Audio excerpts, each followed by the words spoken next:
My name is Amy Rutledge, and this is my story. The other day I noticed that Pastor Chad was starting a new series called Journey of Hope, and I felt the Holy Spirit nudge me to share my journey of hope. About 8 years ago, my son Quentin, on Easter Sunday 2011, committed suicide. This is a picture of him that we took on for his senior pictures. I remember the day very well. I was so full of hope for the year. It was a very exciting time, and I just knew that God was going to work out some great things, and it was going to be an awesome time, and we were going to see him graduate, and that was just such a thrill for us. I kind of have a love-hate relationship with this photo. It brings me a lot of sadness because the hopes and dreams that I had for him, they're no longer around, and so I don't have this picture sitting in our house.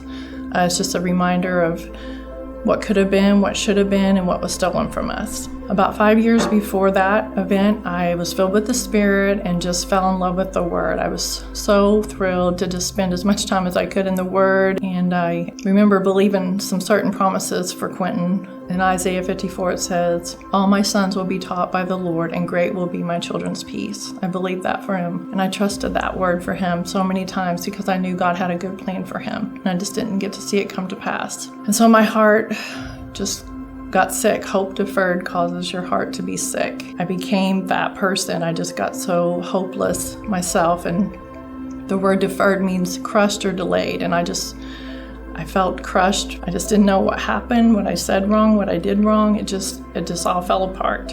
I just started this journey of hope. I just did not know where to go, but I knew that I needed hope. Somehow I realized that I didn't want to be bitter. I wanted to be better.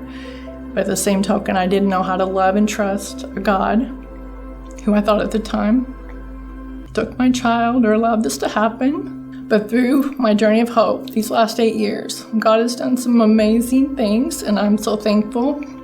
He's been with me the whole time.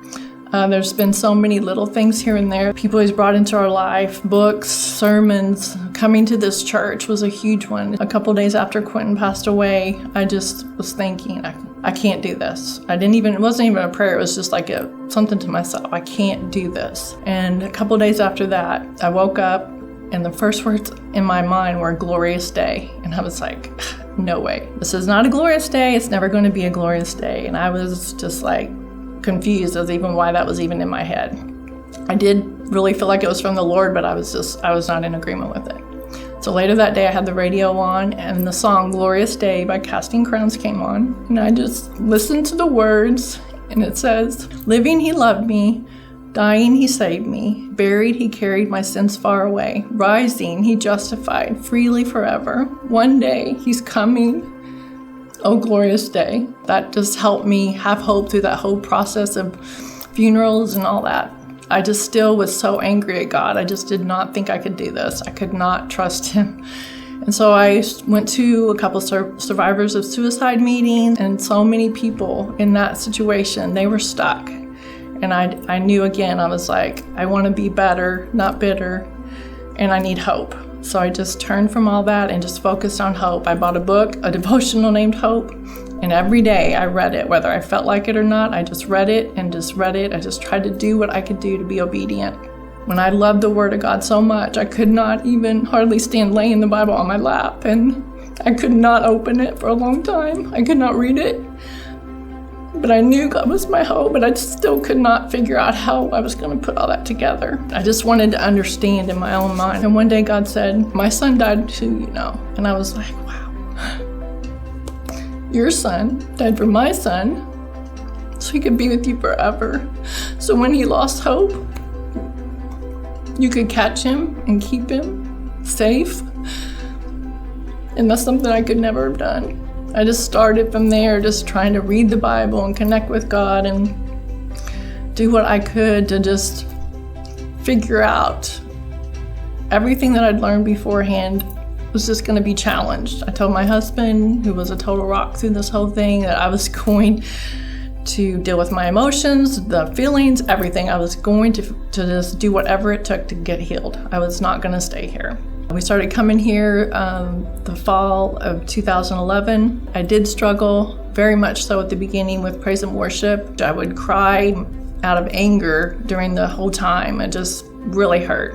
One Wednesday, I think, the Pastor Chad did a message on moving forward.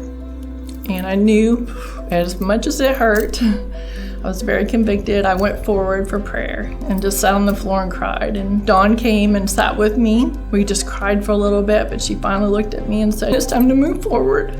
It's okay. I think part of it was it's just hard to let yourself move forward when part of you is missing.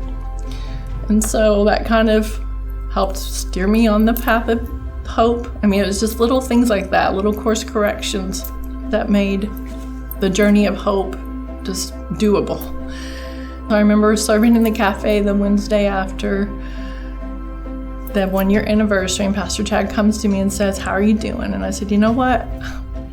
I am doing great. I felt like the world had been lifted off my shoulders, like I had put a flag on top of a mountain, like I can do this, I can do this. Very long and hard journey sometimes. It's a process, it takes time. But God is so faithful. He's so true. And no matter what comes at us, He can do it. And in the end, I just realized that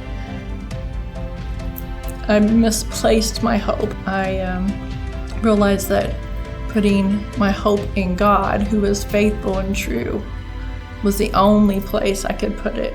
No matter what my facts are, the reality of the Word is what is going to get me through. And Jesus, He's the hope. What happened to Quentin will never be okay.